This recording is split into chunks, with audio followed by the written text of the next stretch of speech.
আর গুরুদেব ছিলেন, তিনি কিন্তু স্বর্গলাভ হবার আগে বহু কষ্ট তাকে ভোগ করতে হয়েছে।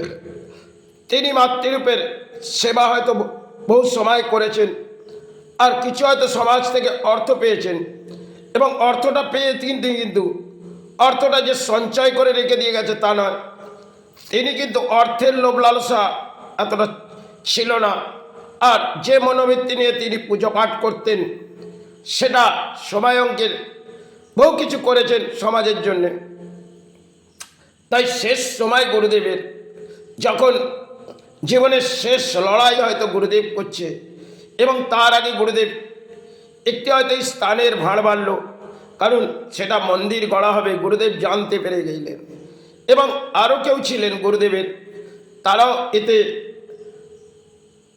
মন্দিরের পেছনে তার একটা নির্দেশ যেন মেনে নিয়েছিলেন। কিন্তু শেষ রক্ষা হয়তো গুরুদেবের জীবনে হলো না, কারণ মন্দির গড়ার আগেই গুরুদেব পড়ে গেলেন অসুস্থতার মাঝে। এবং যখনই অসুস্থতা পড়ে গেলেন, তখন জীবনের গুরুদেবের একটা অদ্ভুত খেলা চলছে। সেখানে গুরুদেবের পাশে থাকতে হবে, কারণ গুরুদেব যখন আমাকে কামাখ্যা স্থান দীক্ষা দেয়, তাতে কিছু ব্যাখ্যা তিনি হয়তো বলে বসে। তাই সেটা হয়তো তার আত্মাবৃদ্ধি ছিল, তিনি হয়তো বলেছিলেন। এবার হয়তো আমার যদি কর্মযোগের মধ্যে গুরু সম্মান থাকে, তাহলে সেটাকে আমি রক্ষা করব, তাতে যে ঝড়ই বয়ে যাক। তাই সময়কালে যেটা ঘটে গেছে, সেটা আজ থেকে 15 বছর পেরিয়ে যাবে। তিনি যাওয়ার আগে একটা যেন নির্দেশ পেয়ে যাচ্ছে, যে সময় চলে যাবার আগে মাতৃসেবা করবেন। কেন কালী পুজো এবং দুর্গা পূজা গুরুদেব কয়েকটি বছর বাসস্থানে করেছিলেন, এবং যে বছরে দুর্গা পুজো করবে বলে খুব চিৎকার করলেন যে বাবা, এই বছর দুর্গা পুজোয় কিন্তু তোমাকে এই জায়গায় থাকতে হবে।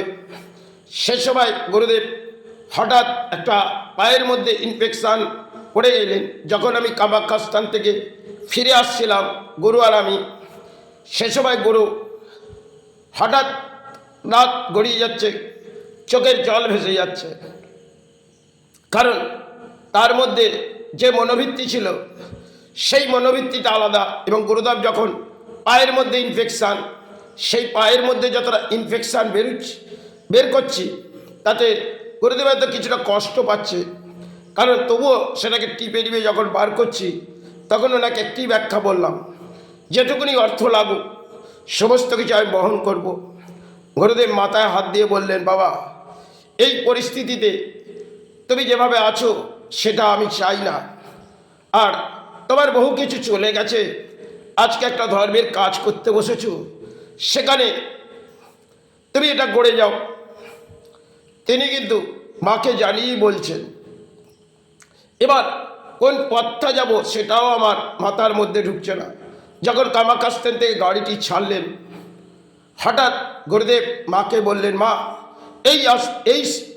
এই তোর কাছে আসা শেষ আশা, তুই আমার সন্তানকে রক্ষা করিস মা। কারণ তিনি বহু দরজায় গেছেন যে ইলাজের জন্যে, কিন্তু কোনো পথ খুঁজে পায়নি। বহু সেবা করে বুঝে নিয়েছে যে আমার যে সন্তান, তাকে এই ব্যাধি আক্রান্ত করতে হবে। তাই মায়ের কাছে যা চাইলাম, সেটা হয়তো মা তার জন্য চাইলাম দিল না, হয়তো কিছুটা সমাজের জন্য চেয়ে দিলাম, মা দিয়ে দিল। আজকে যে শিষ্য সন্তান নিয়ে তিনি এক ব্যাধি নিয়ে পরিণত হয়ে কাটিয়ে যাচ্ছে, যদি কোনো উপায় করে দিতে পারি। যাই হোক, এটা গুরুদেব ভেবেছিলেন। তার বেশ কিছু সময় গুরুদেব 15টা দিন পরেই গুরুদেব হঠাৎ হসপিটালে পড়ে গেলেন। এবং তারপরে গুরুদেবের দেবী দুর্গার আবির্ভাব হবে। দেবী দুর্গার আবির্ভাবের আগে মহালয় পড়লেন, যখন তিনি হসপিটালের মাঝে চলে গেলেন। এবং মহালয় যখন পড়ে গেছেন, তিনি যেন ধর্মটা জাগাতে চাইছেন, কিন্তু সেটা তার আত্মাবৃত্তি লাগছে, মাতৃসেবাটা এবছর করে যাব, কিন্তু সেটা হয়তো তার জীবনে এটা হলো না, গুরুদেবের জীবনে। তবুও তাকে যখন এত কিছু বোঝাচ্ছি, তিনি কিছুতেই বুঝছে না। তিনি এক জেদ ধরে বসে আছে, সে এই বছরের সেবা আমাকে করতে দিতেই হবে।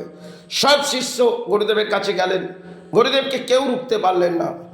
একটা দাবড়ি হয়তো গুরুদেবকে দিলাম, কারণ আমার চোখেও জল আসছে, তবু আমাকে কিছু নির্দেশ মায়ের কাছ থেকে নিয়ে গুরুদেবকে রক্ষা করতে হবে।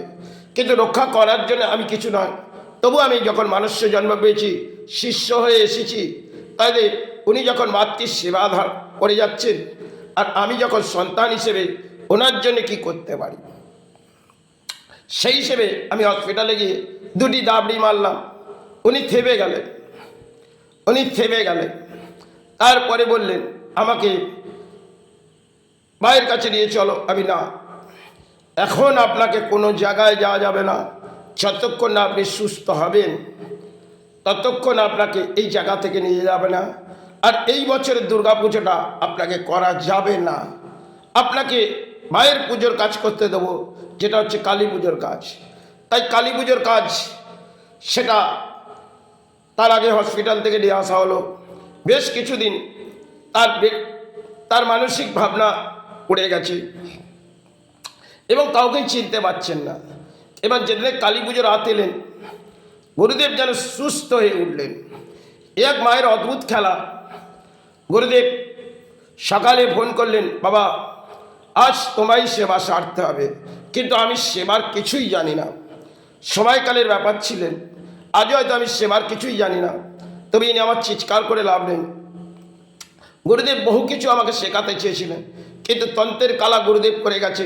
হয়তো আমি তন্ত্র সাধনা না করতে পারি, তন্ত্র দীক্ষা আমি গুরুদেবেরও নিয়েছি।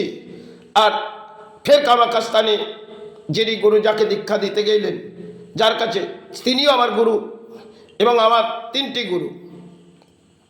তাই গুরুদেব যে সময় চলে গেলেন, তার আগে বহু কিছু গুরুদেব যেন বড় কষ্ট পাচ্ছেন এবং যে ব্যাধিটা গুরুদেবকে তোলপাড় করে দিচ্ছে। এবং যখন নিয়ে এলাম হসপিটালে, আগে একটি জায়গায় চিকিৎসা নিয়ে এলাম, তখন ডাক্তার একই ব্যাখ্যা বলল, যে ব্যাখ্যা আমি বললাম যে সারা দেহ ইনফেকশান, আপনাকে ইমিডিয়েটলি হসপিটালে নিয়ে যাব, সেই ব্যাখ্যাই ডাক্তার বললেন বটে। কিন্তু করণীয় যোগ গুরুদেবের যাবার আছে এবং তিনি স্বর্গলাভ হবে এবং আমাকে লড়াইটা কিন্তু কর্ম ছেড়ে ধর্মের মাঝে আসতে হবে। তাই আজ হয়তো আমি একটি জড়া ব্যাধি নিয়ে আক্রান্ত হয়ে কাটিয়ে যাচ্ছি, কেন যে লিঙ্গটি সেটা স্তব্ধ হয়ে গেছে, অতি পেন হয়, আর পোস্টেডের জায়গায় ইউরিন ক্লিয়ার নয়। তাই যেটুকুন আছে মাতৃ সেবা চালিয়ে যাচ্ছি। হয়তো যেটুকুন ভাবলাম, এর থেকে বেশি কিছু আর বলছি না। সময়কালে গুরুদেব ছিলেন, সে কিন্তু সন্তান হিসেবে আমাকে মেনে নিয়েছিলেন।